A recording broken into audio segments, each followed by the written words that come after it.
Hello, good morning, good afternoon, good night to everyone and anyone here. My name is Elisa Santiago, and I am the host and facilitator of Unique Perspectiva.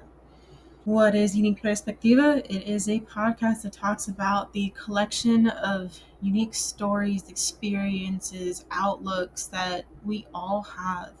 And coming together into this place collectively, there's so much that we can benefit from and so much that we can learn from embracing people who have a unique perspective from us, or maybe an experience that's not so different from one that we've had ourselves.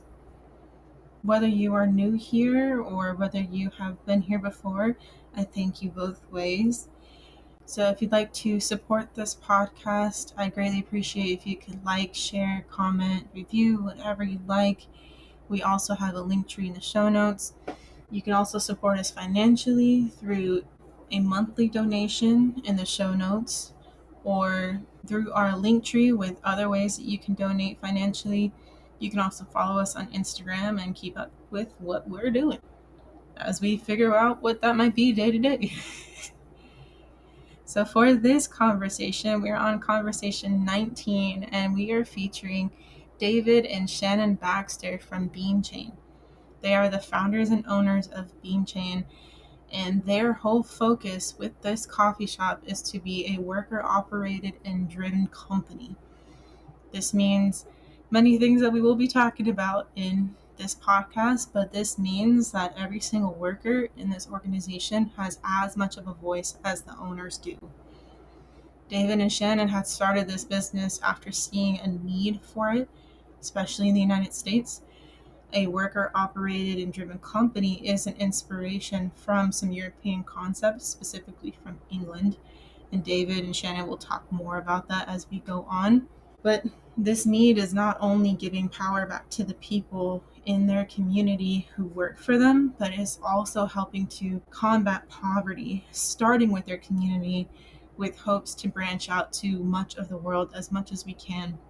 There's a grave need for us to bring individual voices to light, and there's a grave need for us to come together in community to support each other in order to support ourselves and to create a better future for ourselves and for all of those who come after us.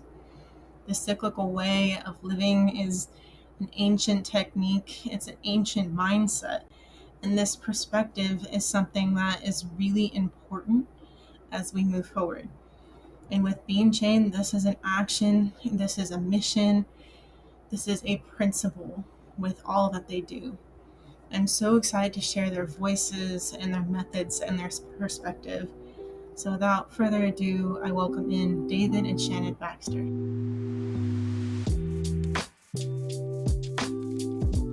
Yay! All right. Well, hello everybody. Thank you for coming. I appreciate you making time to talk with me here. Yeah, welcome to the Beanchain. Thank you. So just starting off with basics, if you can say your name, where you're from, and what you do. Well, my name is David Baxter, and I'm from Scottsdale. Moved all around Arizona and a little bit to California, um, and now we're here in Mesa at Beanchain Coffee, which is what my wife and I do all the time. We're building this shop to try to help fight poverty and hopefully end poverty in America and bring back the American dream. And I'm Shannon Baxter. I was born and raised in Gilbert, Arizona. Moved around a bunch, but yeah, back here in Mesa, starting Beanchain. So what is Beanchain? Beanchain Coffee is what we're calling a worker-directed company. We're moving towards being a worker-owned cooperative. We want to embrace and embody all the 7 principles of what it is to be a worker cooperative. And show other businesses how to do that too. Move towards good living wages, worker ownership, and worker cooperative principles.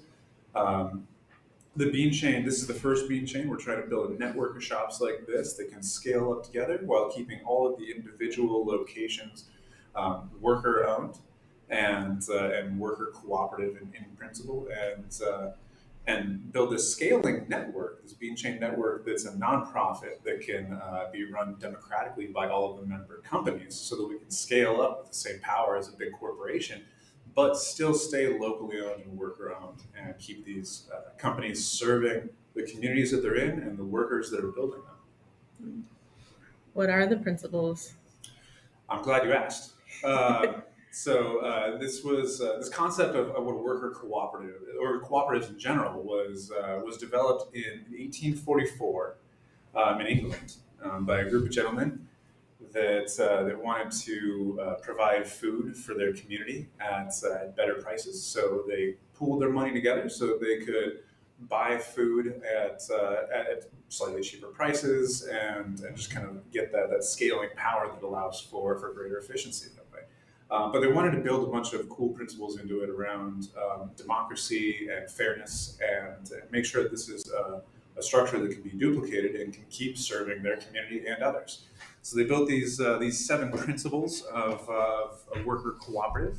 That's the number 1, voluntary and open membership, meaning you can't be turned down or turned away because of who you are, because of identity. It should be free and open to all. The democratic member control, everyone has a voice, not just the big investors. But co-ops are controlled by their members, and they actively participate in settling policy, making decisions, and they typically get 1 vote per person. Member economic participation is principle 3, and that's where the members contribute democratically and economically to this cooperative. So the capital should relatively come equally from all the members. Profits will usually be reinvested and returned to the members by way of profit sharing or reinvested into the business. Basically, the participation economically and the burden and the reward should be shared equitably by all the members. Autonomy and independence. Cooperatives are socially self-governing and independent. So that means that the people in the co-op get to make those final decisions. They should each have their own individual identity and culture and decision-making processes. And, they should definitely share from each other and build on the backs of giants. But it shouldn't be homogenous like you see in these big corporations in America. And then cooperative principle 5 is education, training, and information. It's really important to document everything that you want people to know within these organizations so that others can learn from this collectively shared documentation instead of having to go to an individual that knows everything, because that kind of concentration of knowledge can serve to also be a concentration of power. So you want really good documentation internally to keep encouraging that kind of democracy and sharing of knowledge. But also externally, you want to teach people about what cooperatives are and how they can benefit their own workplaces, their own, you can have producer cooperatives like farming cooperatives. You can have banking cooperatives. Those are credit unions. All sorts of other cool stuff. So we need to get that education out about how these more democratic principles can be used to help everyone. Cooperation among cooperatives is principle 6. You can't grow and see the power, the scaling power of having these more collective organizations without also scaling amongst each other, connecting amongst each other. So you need this cooperation amongst cooperatives, and that's kind of the biggest drive of what we're trying to accomplish here is creating these networks that can help create larger coalitions of worker cooperatives all participating with each other. And then concern for the community is the final principle of a worker cooperative, or of cooperatives in general. And that naturally comes out of all these other principles. But you see that reflected in the way that people participating in these cooperatives live in the area, and they're working at these companies or within these groups of producers like farmers or the banks and credit unions and things like that. So they're going to be there locally, caring about each other and also caring about the people around them and the environment around them. Like, you're not going to destroy the environment you live in. So there's a natural consequence of having this more democratic and local style of governance that you're going to want to help the people where you are. So you see that manifested here in some powerful ways. We have a pay it forward board. People can buy a meal, put it on the board. Others can take that meal if they're food insecure or need that for some reason. We have a library that's community curated. People can donate books, but only if they can tell us why they actually like that book. You see, we have a marketplace too that is all local businesses only. We're trying to help people start their businesses and move towards being worker-owned cooperatives as well, trying to expose them to these principles that a lot of people in America have never heard of. I mean, we find that 80% of the people we talk to have never heard of a cooperative.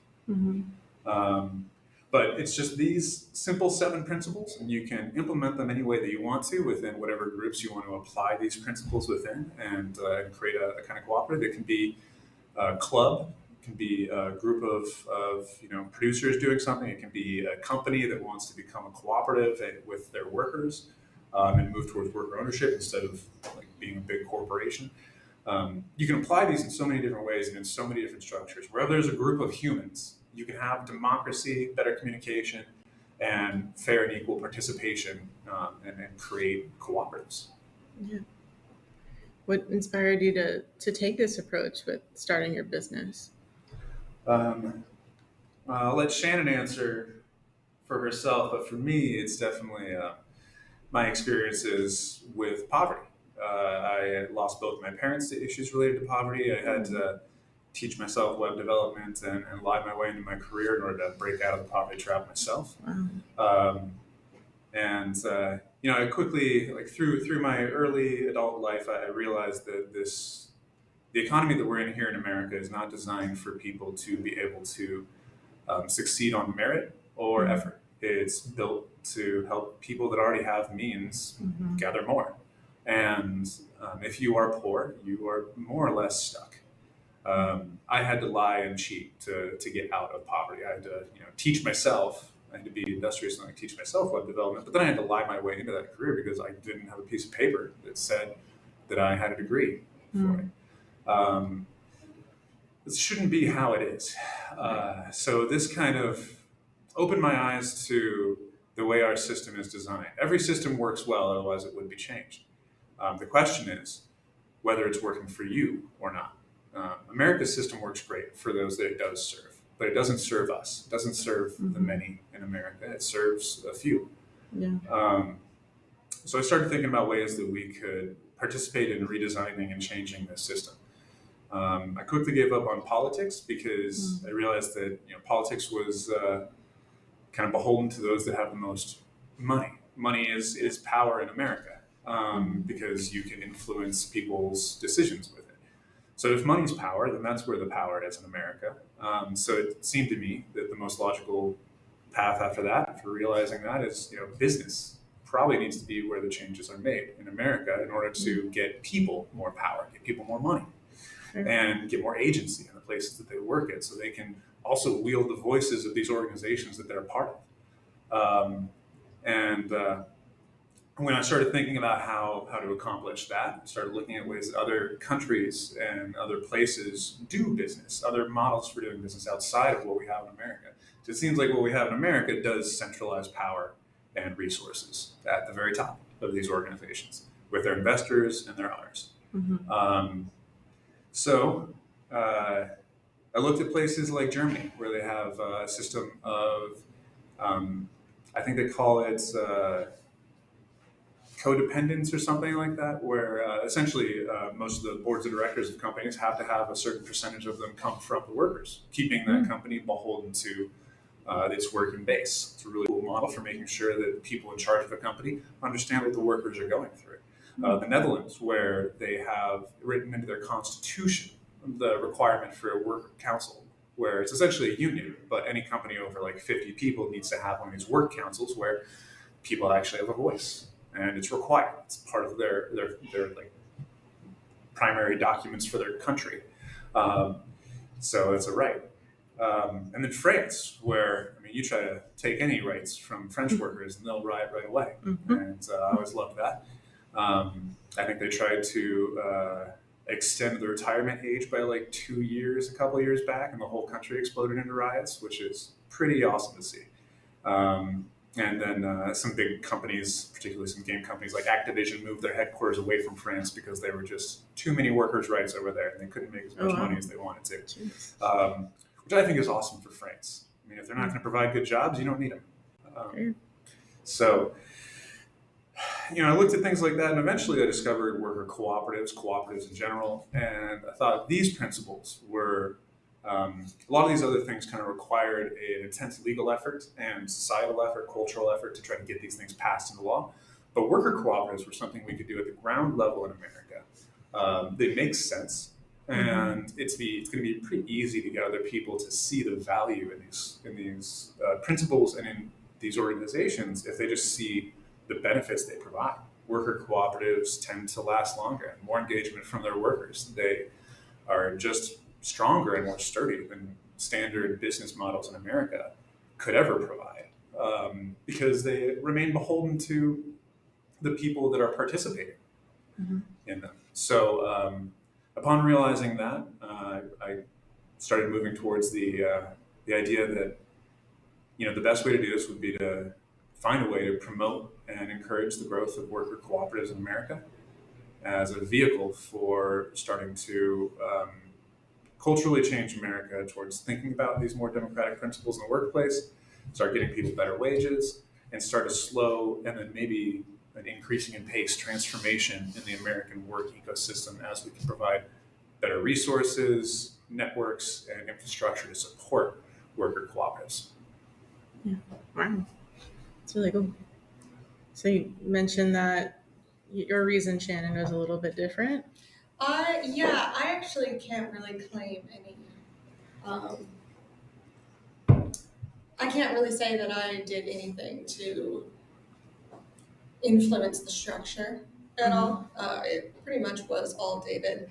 I can take claim in all the man hours that I put in to doing this, but no, David is because I didn't know anything about worker cooperatives. I had a different upbringing than David. I had a very, very comfortable upbringing in Gilbert.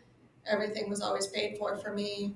It wasn't until I was actually in my mid-20s that my parents got a divorce, and that's when my dad stopped paying for everything for me, which makes me sound terrible. But I went from being like super comfortable to being like, oh, wait, now I have to pay for all of this myself, and I'm only a part-time waitress. So that's when it really hit me how hard it was for people. But even after that, I got married to David, who was a senior engineer at Carvana.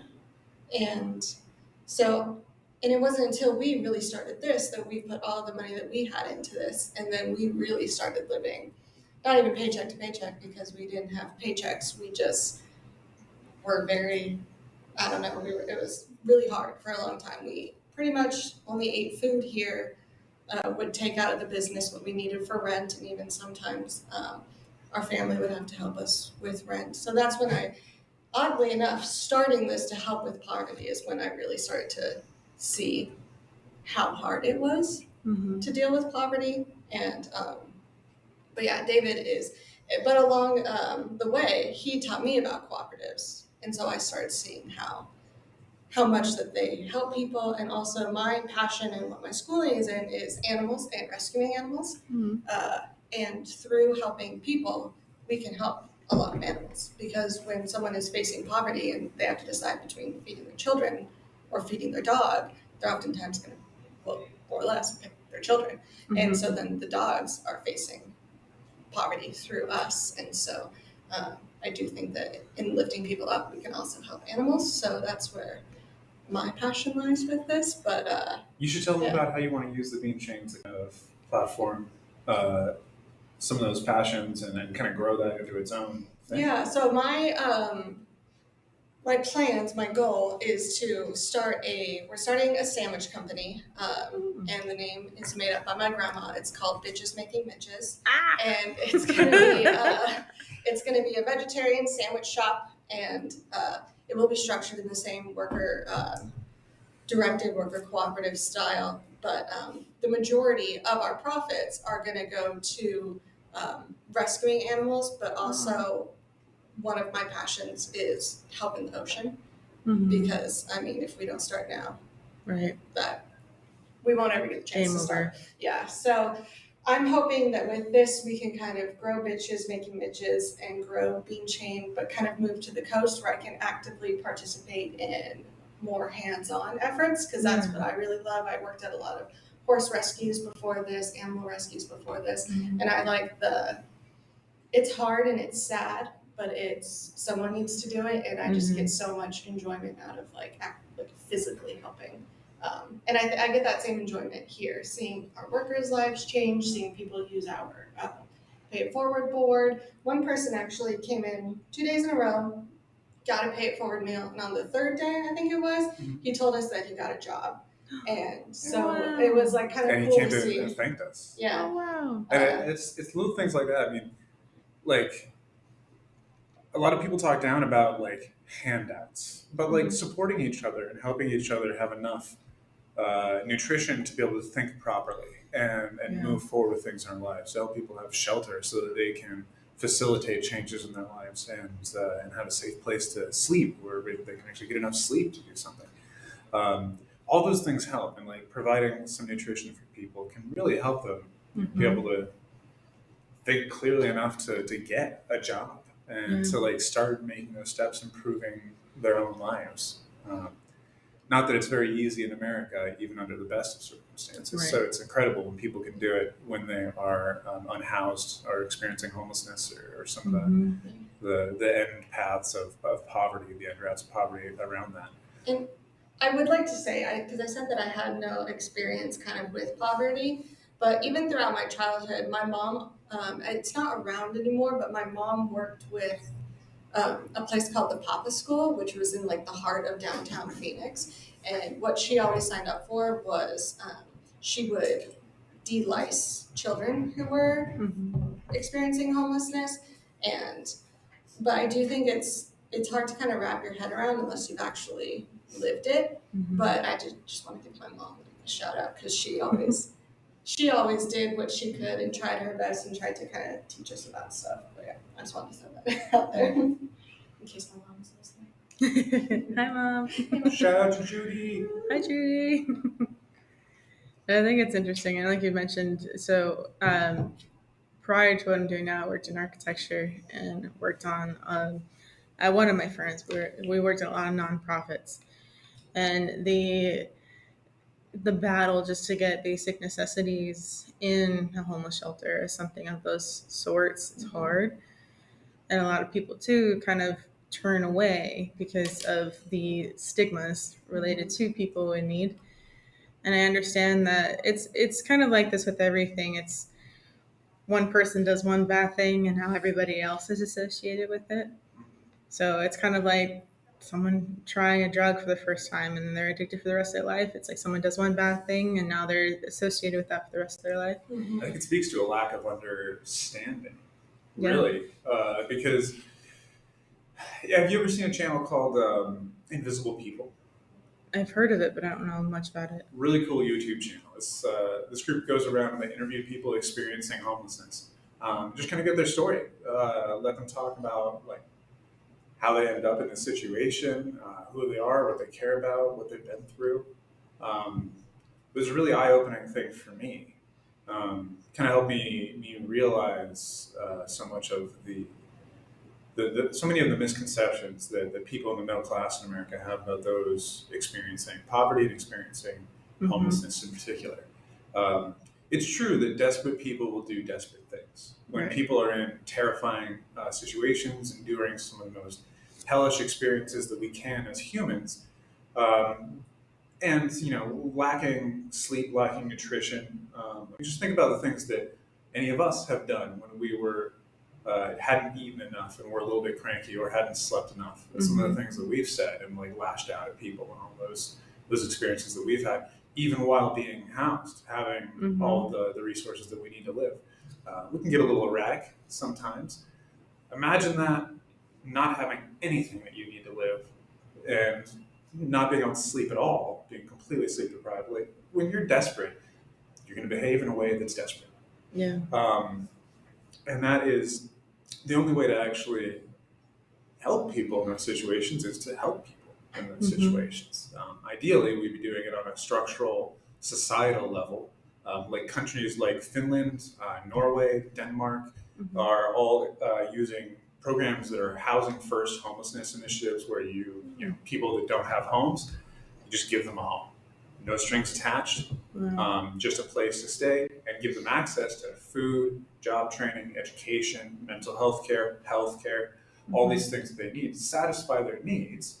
And then they're in, just like us, like if you don't satisfy our needs, then we're not in a good place to work, study, grow. Right. Imagine being incredibly hungry and trying to study, incredibly hungry and trying to, look up a better apartment complex to live in and go through the process of moving, or trying to apply for some program. Like it's just a lot harder. Everything's harder. Imagine trying to talk to your friends and family about a difficult conversation when you're incredibly hungry and sleep deprived. You just couldn't do it. So satisfying people's needs first has been a successful program in a lot of these other countries. America kind of does it ass backwards, where we require people keep their lives together without giving them any help as a pre-requirement for receiving housing and receiving help. And there are some exceptions, but they usually do come with heavy restrictions and requirements that need to continue to be met, which is a recipe for disaster. Like if you can't accept that people are going to mess up as they're trying to improve, that's just not how people work. Like we're not perfect. So accepting that, just like any of us, we're going to make a lot of mistakes before we get better, and we need people to be there for us and help us grow and help us move forward. That's required in order to fix this problem here. And that fear, that irrational, sometimes rational fear of danger when it comes to people who are in incredibly desperate situations, there's a couple ways you can go about handling those fears, right? You can either turn away from the situation altogether and say, I'm not going to expose myself to that, which is what most people in the middle class and upper middle class in America do, and they justify voting for programs like cleaning up housing, like homeless encampments, where they just bulldoze everyone's tents and set them back to zero in their progress. All these incredibly brutal and vicious tactics to get people out of their areas. Or you can go another route, where instead of recklessly defending yourself from the perceived danger, you understand that situation that people are in. Take whatever precautions you need to continue to be safe while helping. If someone's not acting erratically, you might need to wait till that ends to go in and help, or find a way to help that de-escalates the situation. I think a good example would be just the difference between the way American police handle things and police in a lot of other countries. If you have somebody wielding a knife in America, there's a good chance they'll get shot. If you have somebody wielding a knife in another country, there's many non-lethal ways that they'll try to subdue and arrest the situation so that they can help that person and prevent more injuries. It's applying care and concern and compassion to everyone involved in the situation, instead of recklessly embracing fear. We can temper fear with understanding and find better ways to address all these situations that are more permanent and don't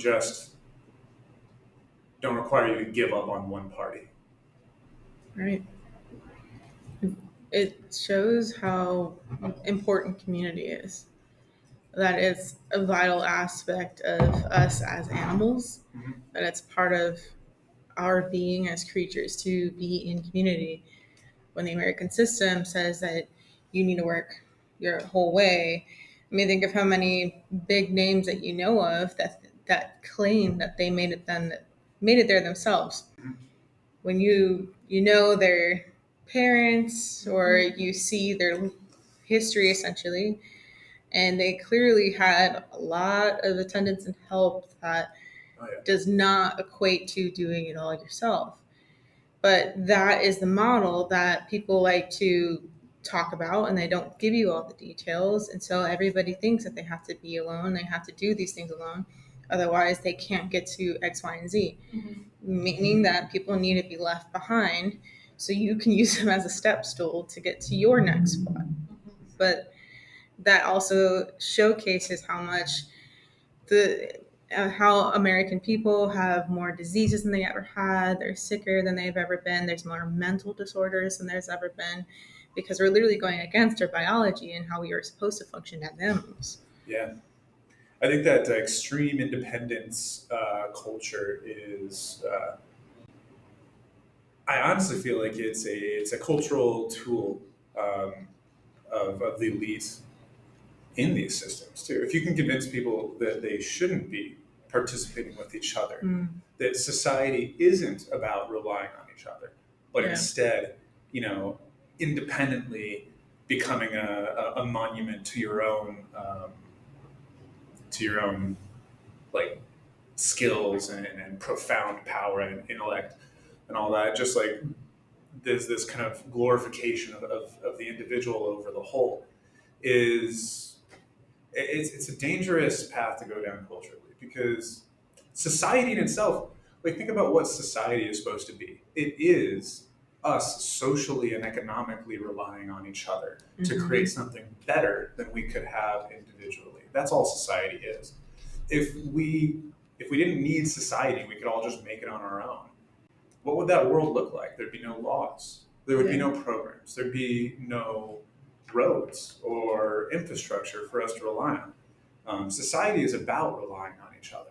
And if you're living in a society, you're already relying on people, even if it doesn't feel like you are. You know, like the fact that we have law and order, a justice system, the fact that we have militaries to protect our nations, and um, grants and any sort of like assistance out there. Even if you're not using the more economic versions of these assistances, you're definitely using the things that our tax dollars go towards. We're always supporting each other, whether or not we want to acknowledge it. The question is, what are the best ways to do that? I think this idea, this like fierce individualism, rugged individualism, is just it's not something that can work, and it's not something that the wealthy get. Like the wealthy do rely on each other in America. The wealthy get tax breaks more than the working class do. In America, we actually pay a higher tax rate and a higher effective tax rate on the bottom half of America than we do on the top. We have billionaires paying almost nothing in taxes. When we have people in the working class in America paying like an effective tax rate of around 26%, all things said and done. That's actually a higher tax rate than they do in countries that have supposedly higher taxes. In the Netherlands, people pay an effective tax rate of closer to around 24%.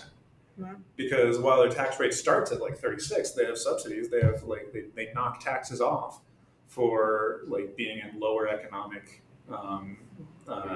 groups. So like if you're in the middle class in the Netherlands, you're paying roughly 24%. Middle class in America, you're paying roughly 26% for your effective tax rate. That's crazy. They get so much more than us. And because they have that higher base tax rate, it kind of scales a little bit with wealth. So the wealthy end up paying something closer to 36-40%, which is fine. They're going to be okay. They end up having great healthcare programs, one of the best in the world. They have affordable housing. They have a middle class that's way, way bigger than our middle class. And it keeps increasing in size. They have parks all over the place. They ride their bikes more often than we do. They are just doing a lot of things better than us. Public transport's better. Oh, yeah, so much better. Already parents sea level rise. That's right. They help parents. It's a crazy thought, but like giving people assistance in their first couple of years of their child's life. Can you imagine that? That'd be awesome. Oh yeah, one of the places we would like to move to, so through my New Zealand citizenship and also my grandfather being Scottish, we can move to Scotland easy. Wow. And one thing they do is that every single citizen, whether you're housed or not, you're entitled to this like box in your 8th month of pregnancy. They give it to you, and it can be turned into a bassinet. It has like a padding on the bottom, so if you can't afford one, it can turn into one. It has a bunch of reusable diapers.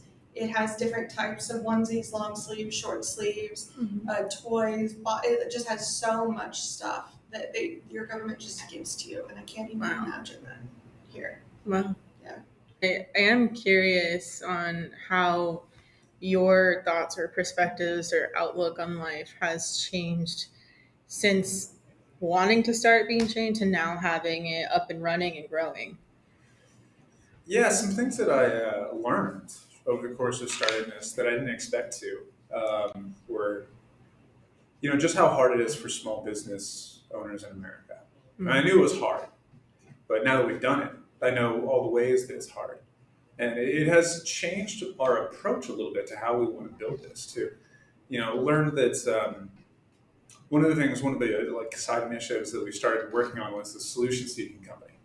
And it's a communication protocol at its core that helps create mutual understanding and solutions out of that mutual understanding that can be applied to a system to improve that system, whether that system is like two people or a club or a larger group of people, an organization, whatever system it's in. It's meant to elicit solutions through mutual understanding that can improve those systems and make them living systems. Um, but we're starting to develop that as a response to one of the things that we learned starting this, which was there's a deep cultural problem in America as a result of the way workers have been treated for the last 50 years in America. Ever since the kind of advent of this investor centric capitalism, I think they call it stakeholder capitalism, right? Where we started doing stock buybacks and prioritizing profits over people and saying that it's the responsibility of companies to produce as much profits as possible for their shareholders, and that's the responsible way to operate a business. These philosophies weren't always this way.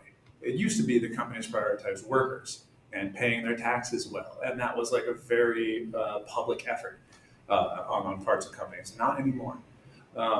So that changed, and you saw the power of unions and workers kind of descend after that changed in the 50s and 60s.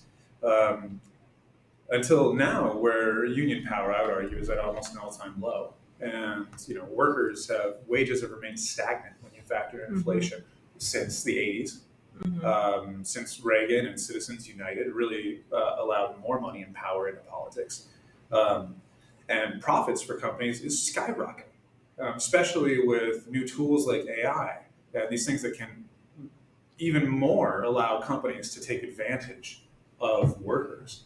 Um, and it doesn't need to be this way, but because of that cultural change, because of those economic trends, workers being taken advantage of, wages remaining stagnant, profits going through the roof for corporations, and having no agency to change these things on the part of the workers, we've seen a kind of cynicism develop on the part of workers towards owning class people. This like idea of bosses is just treating you like numbers, and I mean it's true. So it reinforces this culture. But that cynicism on the part of workers, I mean, when it comes to big corporations, entirely merited. And they were already treating their workers like numbers, so like that culture was just kind of a natural response to that. But when it comes to small businesses, a lot of those small business owners really do care about their workers, but they also get affected by this cynicism, this darkness in our culture.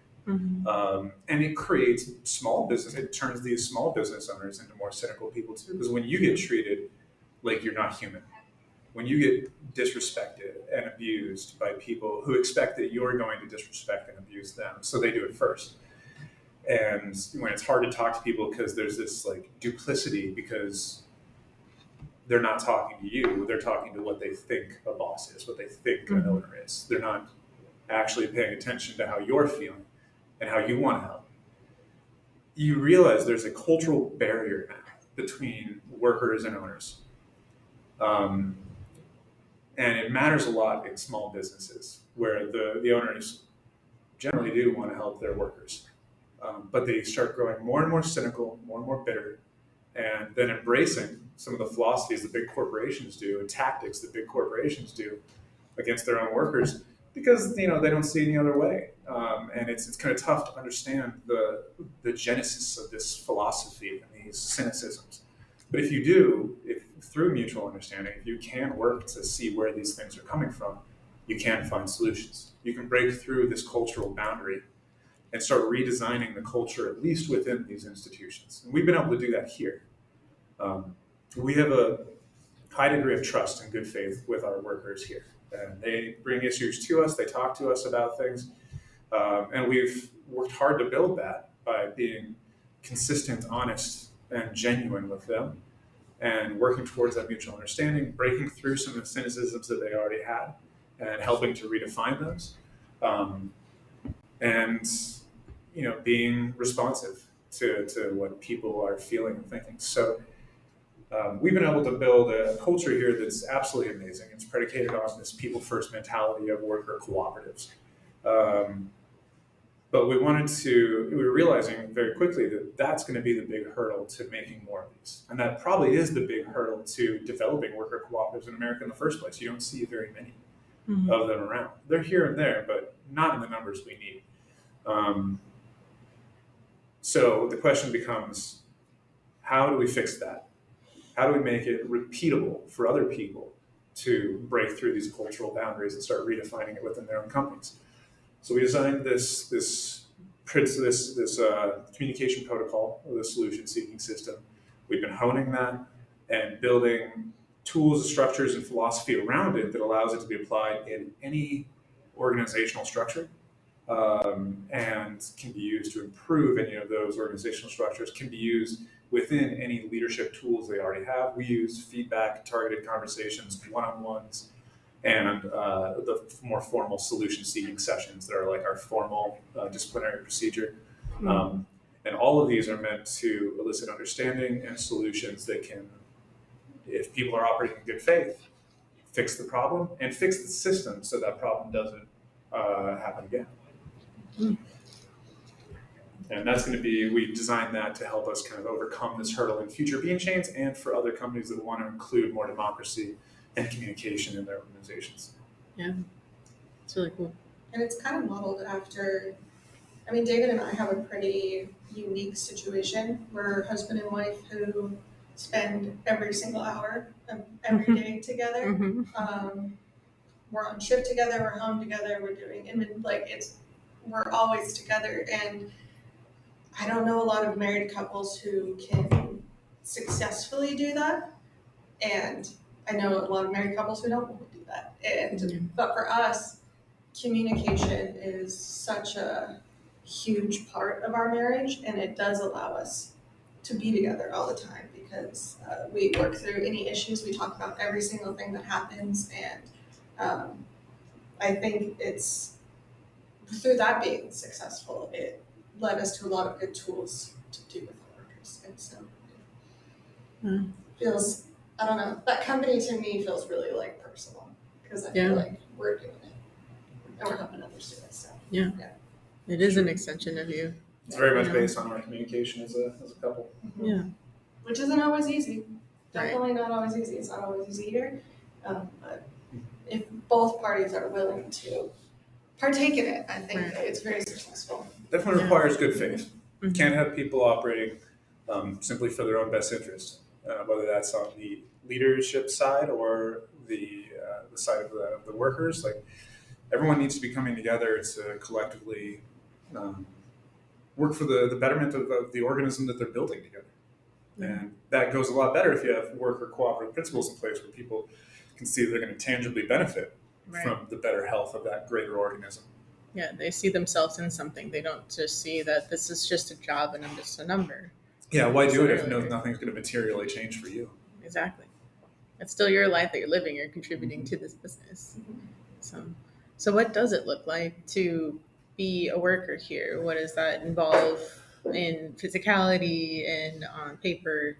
So worker cooperatives are going to be, at their core, pretty similar to a standard business. It's still trying to provide a service to people, and a lot of the same structures are going to be there, but you're going to have the added elements of that democracy and better communication. So we're a coffee shop, and we are providing great coffee and service, and all these other amenities like our shared workspace and all that stuff. But as a worker here, I guess the first walking in the door, just kind of life cycle work, the first change that you'd see is the way that our policies and procedures work. We have a coworker mutual agreement where we all agree together on some principles and what those principles mean and policies that come out of those principles.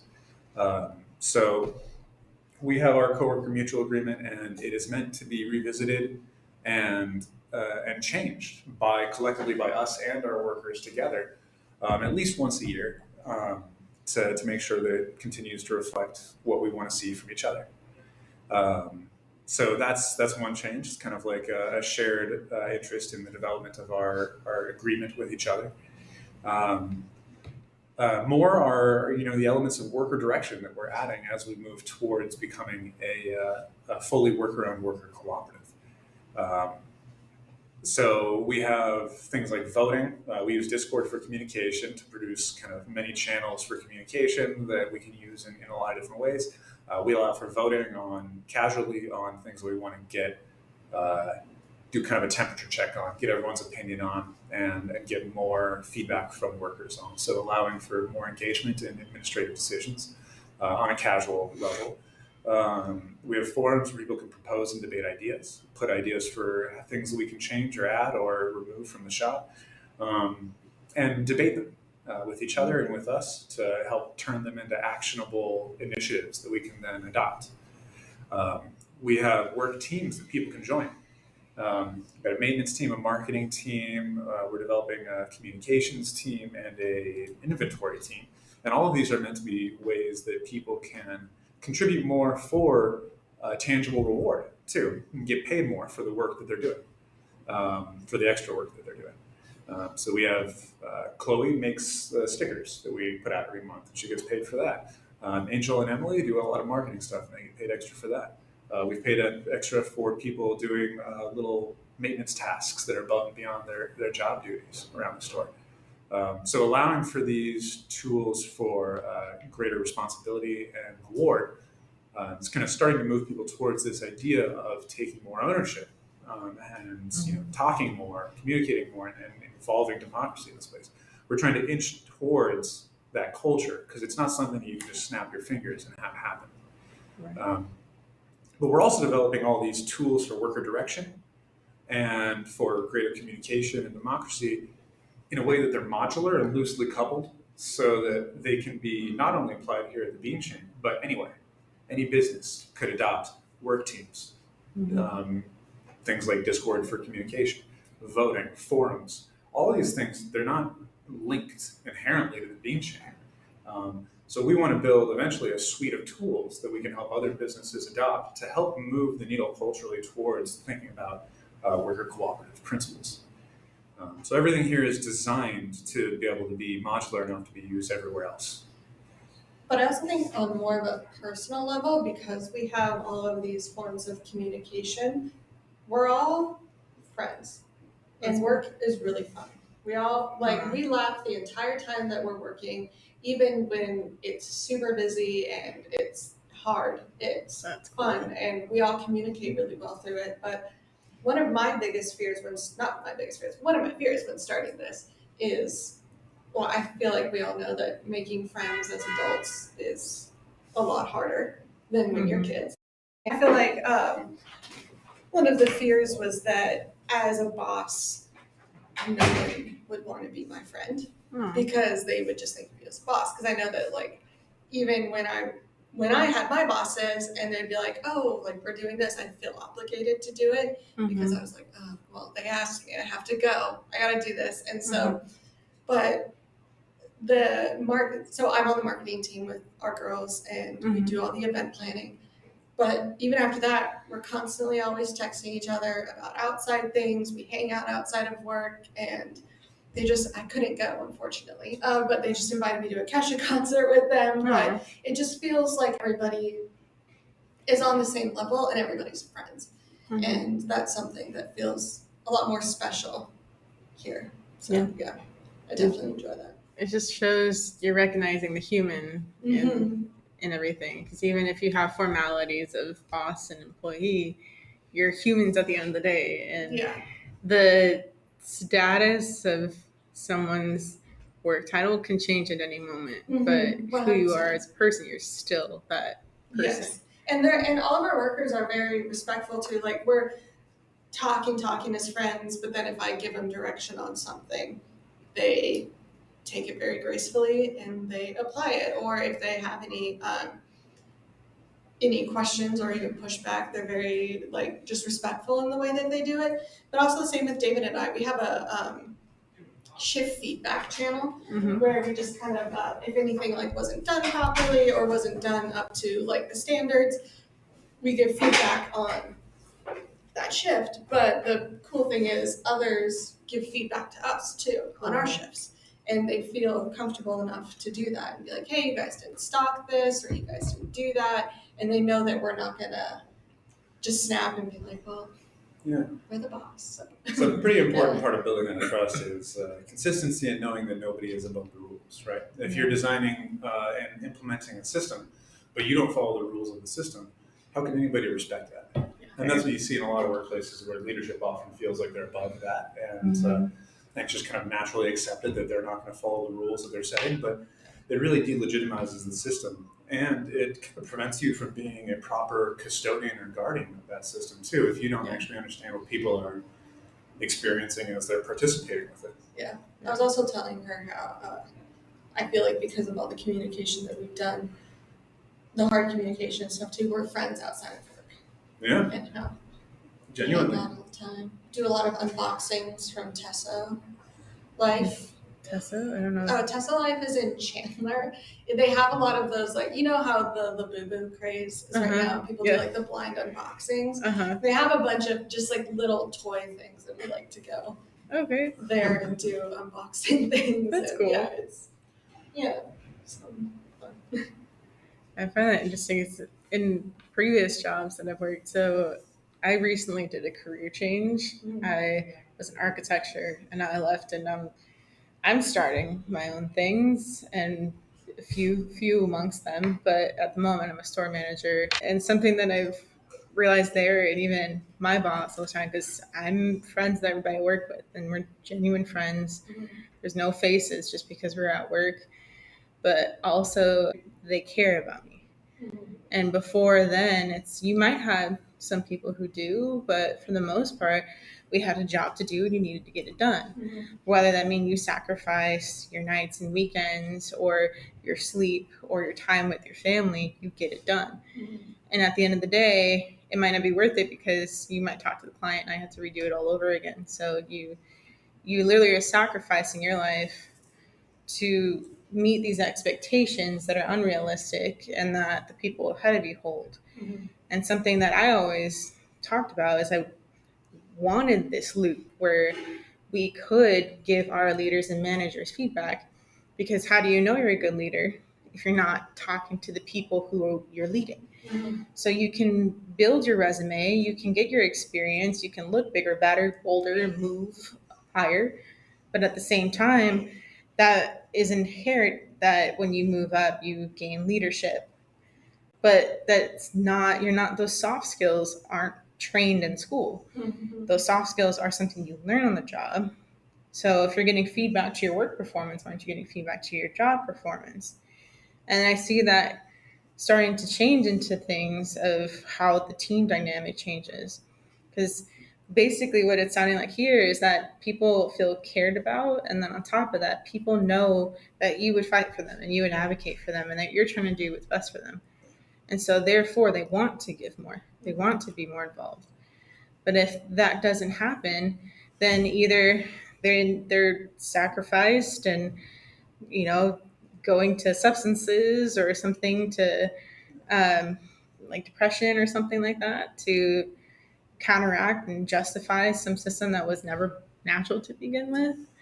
I think a succinct way to describe that idea too is it's about incentive structures. So think about a workplace where if you give feedback to your boss or something, like maybe they had a shift before you and some stuff wasn't done right, and you try to give them feedback and they snap at you or get defensive, you're probably not going to give them feedback again. Especially if they hold power over you. You're not going to risk that. There's an incentive not to, just socially based on the way they responded, but also the added incentive of like, I want to keep my job, so I'll just stay away from ever being honest with them about anything again, and I'll just it's probably more in my interest to flatter them. Yeah. And then just say things that I know they want to hear. Clearly, they didn't want to hear that. So if those incentive structures are set up in that way, and that's the way the power structure works, your boss is above you, you're below them, and then it becomes entirely dependent on the person there. You might have some places where you have a positive feedback loop because that person is receiving feedback well and encouraging it and kind of incentivizes it. But outside of that, structurally, like you can replace that person with someone else who doesn't take feedback well, and then boom, you're right back in the same situation as it was before. Entirely personality dependent, not system dependent. But if you redesign the incentive structure of the system so that people are encouraged to receive and maybe required to properly receive feedback from one another. That's kind of what you end up seeing with worker cooperatives, and that's what our solution-seeking company and model is meant to embody as well. So, in a worker cooperative, you have workers and then members. Members are worker owners. Workers are workers that have joined and may want to end up becoming a worker owner at some point. But a certain number of people will be members there, and say a member giving feedback to another member, they're both owners. They're both participating in that. They're more. There's no like difference in power level there. They're encouraged to cooperate with one another because it's going to make things go more smoothly. If the company does better, they tangibly do better. They'll get more profits from profit sharing. So they're more incentivized to want to learn from each other and understand the feedback that each other are giving them because their shifts will go smoother, but also they'll make more money in an economic way, in a real way. Actually paying attention to the concerns of others is going to economically impact you. And likewise with workers have the opportunity to walk the path towards becoming a member. So in the future, you might be sitting next to this person in an ownership level. So, and then, things like you might have managers as well, but think about what a manager would be in a worker cooperative. That would be probably if you're hiring like an outside person to become a manager there and like help manage the day-to-day, then that person is going to be beholden to the members and the workers. More to the members, but they're going to be still performing these managerial tasks, these support tasks for the members and the workers. So instead of being above the people that they're managing, they'll actually be below them in terms of like power structure. They're going to want to be serving them properly, making them happy. And so with scheduling, they're going to try to do a good job on scheduling. With conflict resolution, they're going to try to be respectful and kind and like effective in their conflict resolution because they're not actually above these people in authority. They're serving them. That's cool. So you have a completely different incentive structure. Yeah. Where whether the manager is an outside manager managing on the behest of these people, or whether it's a member, managing themselves and other members, or managing them and workers, like they want everyone to be operating better, not feeling beaten down, because that'll come up later and hurt them, or that'll come up now and hurt business. That incentive structure doesn't exist in typical corporations. Yeah. If the power only goes up, you only care about the people above you. Right. You've mentioned a lot things along the lines of empathy and compassion in a time where that's seemingly dwindled or non-existent. And so has that evolved, or has that been something that's always just kind of been a part of who you are individually? I'm not a nature over nurture kind of guy. Personally, philosophy-wise, I don't think that we're built in with anything. I think that everything that we get is from our culture. Yeah. It's from the place that we are and what we learn in life. I have been shaped by my experiences. I grew up in an upper middle class family. My dad owned a business, and my mom was a stay-at-home mom taking care of us, and we were classic American Christian family. My parents got a divorce around 10 or 11. We lost pretty much everything to the lawyers, and then I was in poverty for most of my early adult life. So I got to experience a sharp juxtaposition between having enough and not having enough, seeing exactly what that looked like, seeing the destruction that poor communication skills, pride, and poverty wrought on my family. And I don't, for all intents and purposes, have a family anymore. My parents have both passed to issues that I would link to poverty. My mother, part of the opiate epidemic, after trying so hard to provide for her kids and get us into Section 8 housing and get any programs that could help us and feed us and trying her best to get us through school. My father tried so hard to keep living up to the image that he thought he should have of himself as a successful businessman in America. But he couldn't. And, he followed that Warren Buffett, save every penny that you have. And if you're going to the doctor, you're not saving that money. So he didn't go to the doctor, and he got cancer and didn't know until it was stage 4, and he died. Not that he would have had enough money to fix it if he found out earlier. So, my family's been devastated by the culture that this kind of hyper-individual, success-centric, money-centric, elitist culture in America provides. It's not healthy for people. Yeah. So I've seen that, and I've been moved by the people that I've seen experiencing poverty, the friends of mine that I've seen fall to drug abuse and diseases of despair. And I've made it out with my faculties intact, but many that I know haven't. I feel it's the responsibility of those that survive to change the things that they survived. Nobody else can understand them quite the way that they do. Yeah. And that's the first generation of change. It has to be the first generation of change. It's the only place it'll ever come from. And then it's their job to help other people understand. So we're trying to help other people understand poverty and what people in America are going through. It's becoming easier and easier now because more and more people are experiencing poverty, with more than 60% of our country living paycheck to paycheck, and more than 30% of our country within 100% of the poverty line, which our poverty line is whack. So it's like not even. It's probably closer to 40% of people actually in poverty in America, I would imagine at this point. There's been a huge transfer of wealth from the lower class to the upper class during COVID and during Trump and Biden's presidencies. They just doesn't really matter which party's in power. They keep giving tax breaks to the rich and taking money away from the poor. Right. So, the mission here is to help people understand and give them the tools to change our culture, our economy, and our country. But it's I think it's born of experience. Yeah. I can see it in your expression. It's not just something you do, it's something you are. And I think that that's the difference. That's what not only sets Beanchain apart, but that's what's creating the movement. But it's also, like you said, it's so much work, and it is really hard on you, but you know that you're going to leave the generation after you in a better position. And so that thinking it was a mentality that was of generations, many generations before us. It was in some Native American cultures, it was the 7 generations after us that we would take care of. And that cyclical way of looking at life is something that we are meant to do. We are part of this ecosystem. We are all part of this same earth. We're all connected to each other.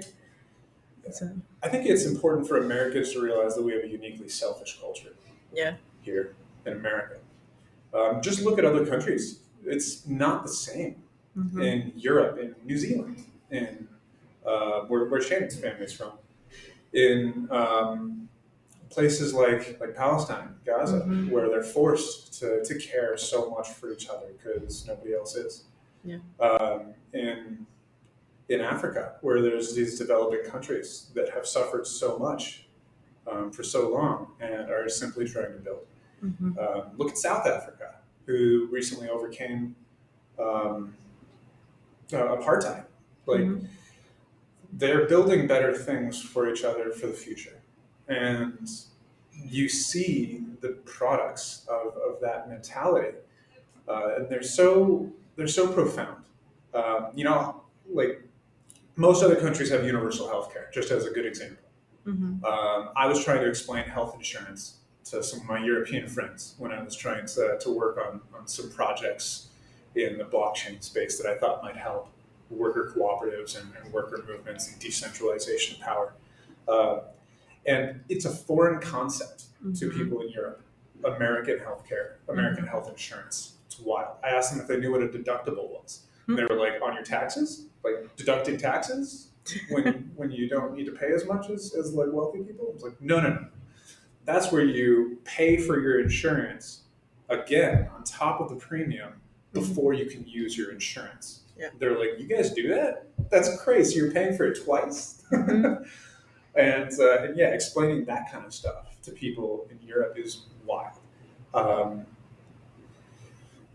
we are uniquely abusive, predatory, and greedy in America in a way that really mirrors feudalism of the past. Yeah. It's ironic that America, where we pride ourselves on freedom and democracy, is one of the greatest holdouts of feudalist mentality. Kings and queens. What is Jeff Bezos? What is Elon Musk? Yeah. What is Trump?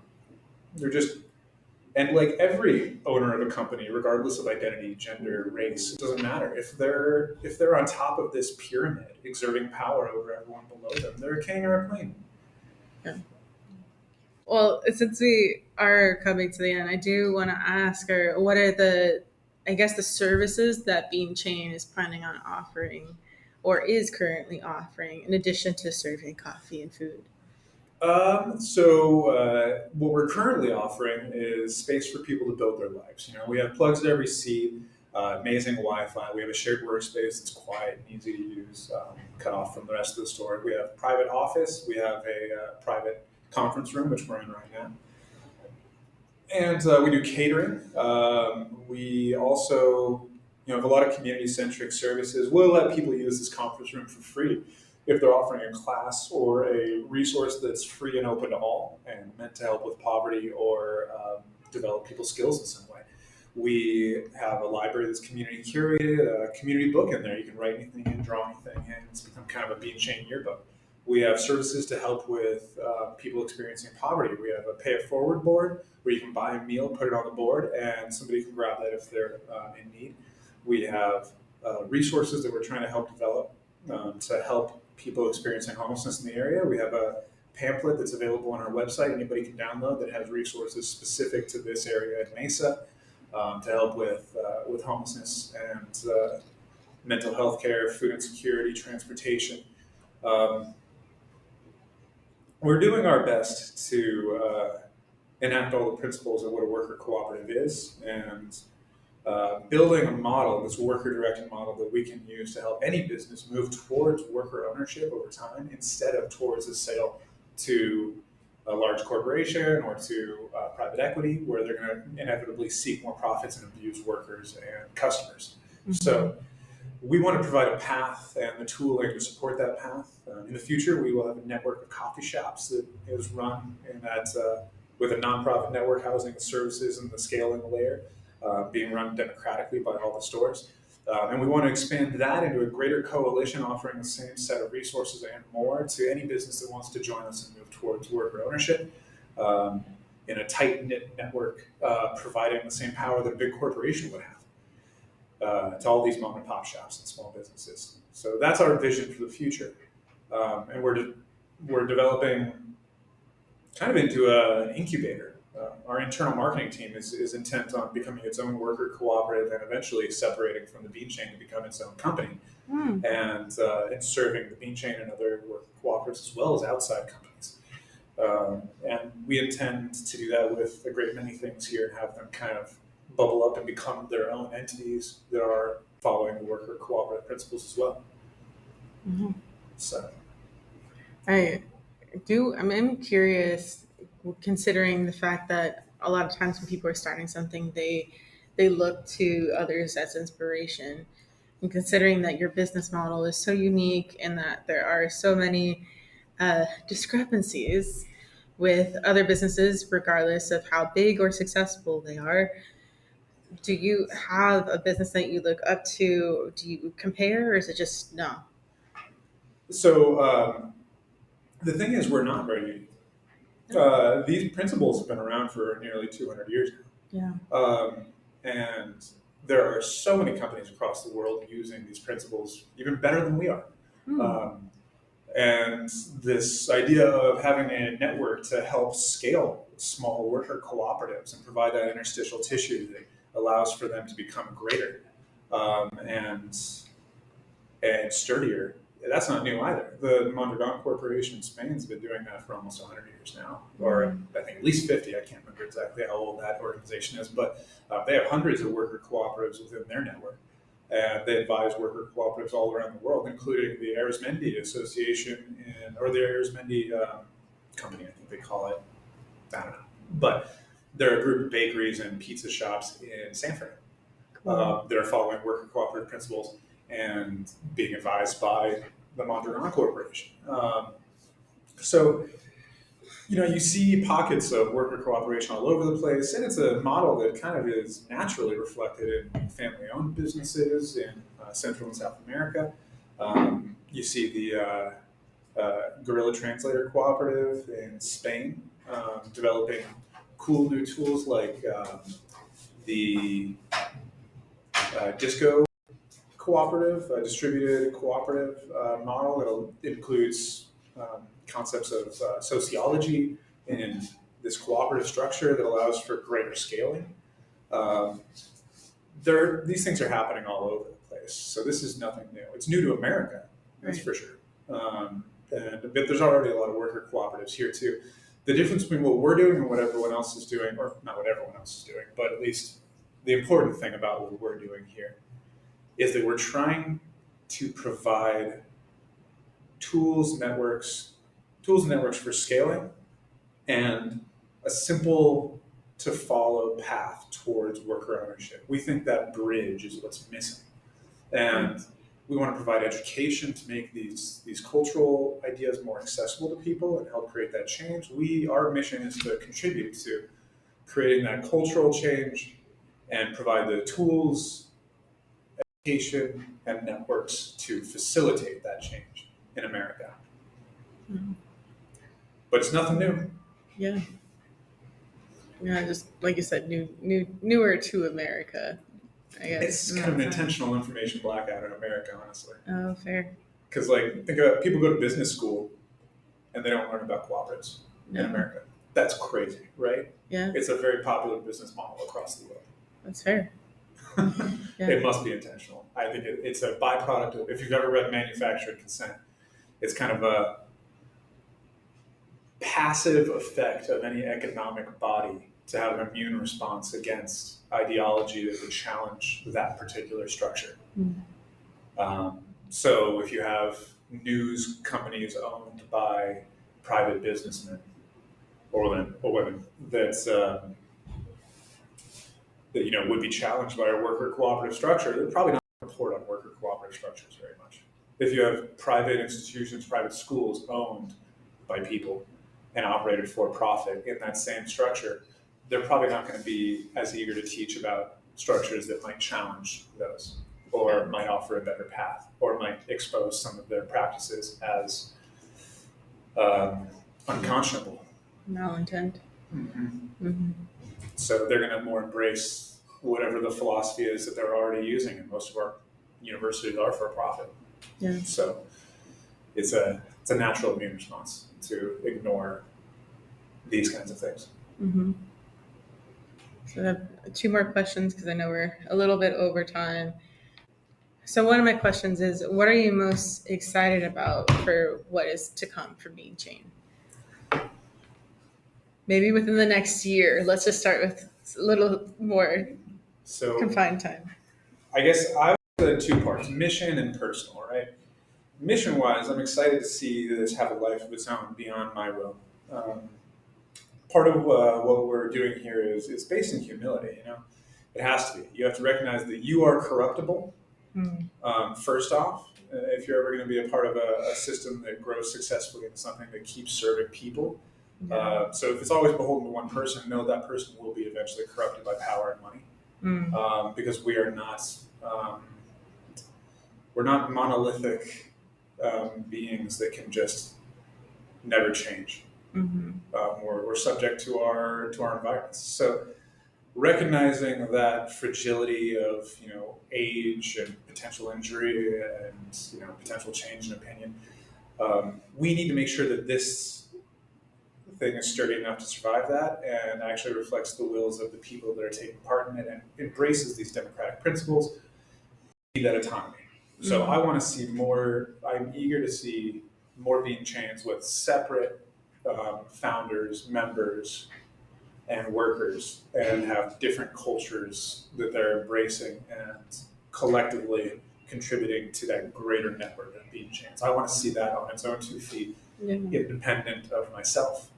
And I want to get to the point where I can step back and let that grow on its own, because that's when this is successful. Before that, it's all just an experiment. So that's the kind of mission goal, and after that, we can expand to the Cooperate Network and that greater coalition of cooperatives and invite all these other companies to join us too. But that's the proof of concept: is the Beanchain being independent of me. And then personally, I would like to see my wife and I be able to take a paycheck and take a vacation. Yeah. It's been 5 years that we've been building this, and we haven't been able to take much of a vacation over that time. Definitely not in the last 2 years. We've been working 7 days a week, 10 hours a day plus, for almost nothing.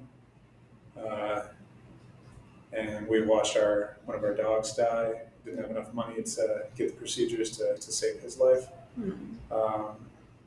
We've sacrificed a lot for this. I'd like to be able to just take some time off. Yeah. But we can't do it until the mission is done. So I'm eager to see that happen for the mission and for ourselves. Yeah. I gotta get back to you at some point too. Well, that's the idea behind this worker-directed model too. Is founder repayment is a part of it. We're designing this to address the cultural needs of American business. Founders are going to want to see reward for what they built, and that's fair.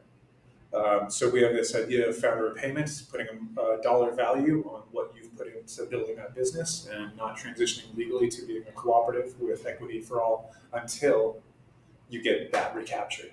So we're going to have voting and profit sharing for our workers before they have actual legal equity in the company.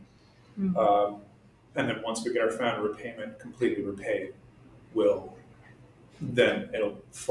be the completed life cycle of one of these Beanchains. Cool. And that's meant to convince other business owners to also take part in it. Be like, hey, you're going to get back what you deserve from building this, and then yield. And eventually we'll be able to sell our share to our workers as well to get a final paycheck. Cool. It's a cool model. Yeah. It's equitable. It is. And fair, which is really refreshing. Shannon, to ask you the same also, what are you most excited about for the next upcoming year-ish or of the sort? I'm excited to see the different ways that Beanchain can help, with how it previously stated that like my passion lies within helping animals.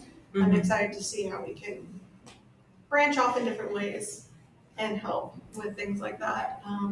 But personally, same as David, I'm excited to see us get a paycheck, be able to start a family comfortably, or as comfortable as you can be as a business owner. You'll see our baby chilling a lot back there, I'm sure. Definitely grow up in a coffee shop. But so I'm excited for that. You should tell her what we're going to name our child and where you got the name from. So it depends. So our plan is to have one child and then adopt a child. Cool. But who knows? Twins run in my family, so who's to say? Same. But, I'm a fraternal twin. Oh, are you really? Oh, Yeah. Cool. I'm not. But, yeah. So our daughter will be named Nell after. Have you ever seen A Haunting of Hill House? I have not. It's amazing. First off, if you ever, it's on Netflix. Haunting of Hill House. I'll write it down. The main character, her name is Nell. We'll name our daughter after her, but also we are, I would say, intense supernatural fans. And our son will be named Castiel, Oh, after our wow. favorite character from the book. We'll call him Cass. Castiel. Castiel Ivern Baxter. No, I thought it was Castiel Luke Baxter. Okay. You're the one who said Luke. I don't know. You wanted Ivern. To be determined. Yeah. Middle name is your choice. You're letting me pick Cass. Have you ever seen Supernatural? All of it. It's been a while. We just finished our first go around of it, last month, and same day we started it again. Oh, wow. We're almost on season 3. Shannon couldn't bear to be without it. I couldn't bear. I was crying for like 3 hours when it ended, and I was like, "This is so incredible! I just love it so much." And we both love Cass, so. Yeah. But who else did you always like to give a shout out to somebody? Every podcast that we do, in hopes that one day I could actually meet him, is. Do you like K-pop? I am not opposed to it. I'm just not if it's on the radio, I listen to it. Okay. If you ever find yourself with time, the most incredible artist in the entire world, I would obviously say in the history of the world, is Taemin of Shiny. Cool. And every podcast, we shout him out. So hopefully we get that much closer to meeting him. If you're listening. Taemin of Shiny. Yes. Taemin, come on down. We got a free drink for you in Mesa, Arizona at the Beanchain. It's a little hot right now. You might want to wait a couple months. To come from Korea. Taemin can handle the heat. We saw a dance practice video where everyone else was sweating and he wasn't. So. Oh, okay. Yeah, everyone else was breathing heavy, chugging water and sweating, and he was just like. Plus, I think his drip drop music video was filmed here, so okay. I feel like he can handle it. More Utah to me. Maybe. Yeah. There was someone the other day that said, she's like, I'm a lizard. I like the heat. My parents are lizards. They would just sit in the backyard during the summer for hours. They'd dip in the pool once and then get right back out and continue to lay there. And lizards don't like the Arizona heat. They seek shade.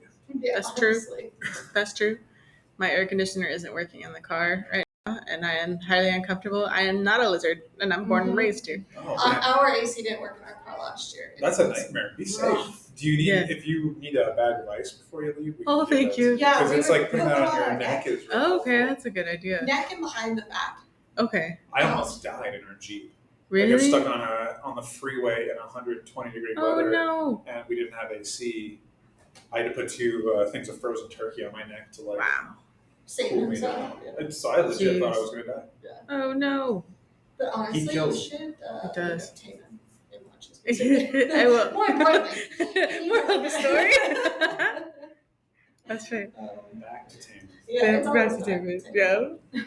Okay. Well, last question: how can people connect with Beanchain? How can Taemin connect with Beanchain? It's going to be well, you can go to bchain.coffee. That's our website, Beanchain, bchain.coffee. And then contact@bchain.coffee is going to be the email that you can use to connect with us. But definitely just look us up on Google. You'll find the website, got contact forms on there, got that email on there. Yeah. And you can just come on in too.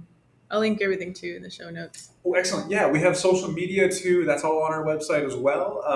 But I'll share a Beanchain fact sheet with you so you have links to all of our social media and kind of stuff, just random stuff about the company too. So I appreciate the documentation that you have of everything. I know you mentioned it earlier, but it's principle 6 of what it is to be a worker cooperative education.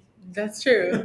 But it is cool because also I know you have a marketing team and all your graphics set too, but to have the visuals of everything makes it immediately more understandable. Mm-hmm. Because that in it too gives power to the people who are involved. Because half the time people can say these big words and fancy names and it just goes one ear and out the other. Mm-hmm. So you are helping to meet people where they are in their level of understanding and the way that they learn with the different ways that you translate this information. I do think people use that as a form of power over others. Yeah. Describing what they do using terminology that they know that somebody else doesn't understand. Mm-hmm. And getting a sense That's a good point. superiority with it. So we definitely do like to. That's why we also kind of want our children to.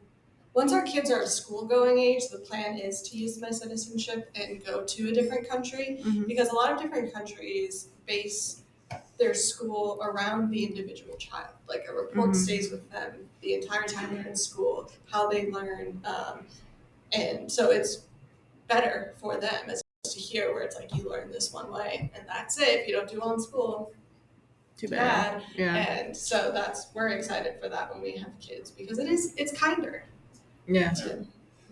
And that idea of keeping it simple, basically, like so when we describe what we're doing here, we avoid loaded words. We don't use words like socialism or capitalism. We don't use words that could have different meanings based on how you understand it and how you walk through life. We try to keep it very simple, plain language that just describes the constructs that we're building and how they can help people. Yeah. And by doing that and not using a lot of times academic language can kind of serve that purpose where it just kind of gatekeeps conversations. You don't want to bar people from being able to participate or risk having misunderstandings because you understand a word differently than somebody else does. Language is subjective, and if we want real understanding, recognizing that subjective nature of language is important. Yeah. Anything else before we come to a close? I don't think so. Thank you so much for doing this. Yeah, thank you so much. Yeah, thank you for doing it with me. Of course. Yeah, I know I'm just a little podcast at the moment, but I think that bringing attention to people's voices and their stories and,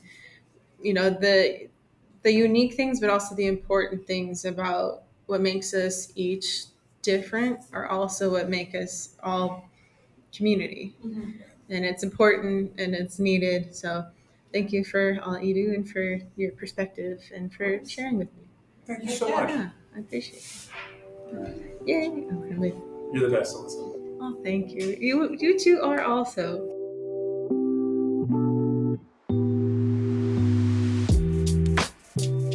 All right, this is the end of episode 19. This is a random thought, but I was thinking about how in the beginning, I always use the word welcome, as in, trying to welcome you into a space and trying to make a welcoming space. So we come to the end, it's like, welcome to the end, but also goodbye and for now.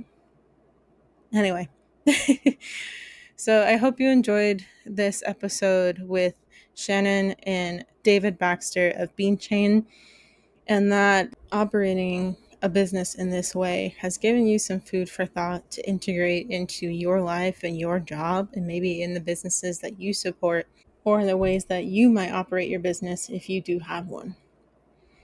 There are many different ways that we can do things, that we can challenge the norm for the better. It is the people who make the business. It is the people who make the operation, the society, the culture. And we have just as much as a voice to integrate those things, to make those changes as the people who've come before us. This moment in our life right now is our life. We do have power in that. And we do have the power to make improvements as we go for the people who come after us, whether that be our own children or the children of our friends, of our community, of our family. So with that being said, there's a lot of importance into the now, and there's a lot of importance to have you here as a part of it. So thank you so much for your time, and thank you so much for supporting us by listening here. And if you're in the area, please go visit Beanchain. They're located at 1110 West Southern Avenue, suite number 8 in Mesa, Arizona, 85210. Also, if you go to our show notes, we have ways that you can connect with Beanchain and ways that you can learn more about them. From the Unique Perspectiva side, we thank you again so much for supporting us and for supporting all of the people that's voices we share on this podcast. We think it's very important to bring these voices to our community here in Arizona and to the many places all over the world that people might be listening to. There's much that we can do, and there's much that we can inspire just by sharing these stories here. So if you like what you hear, please share, review, comment, follow us on Instagram, support us financially, whatever way you might like. We got something in the show notes to help you get there. So thank you so much for being here and for listening and for being a part of our community. Have a great rest of your day or morning or night or whatever it might be. Much love to you and your community.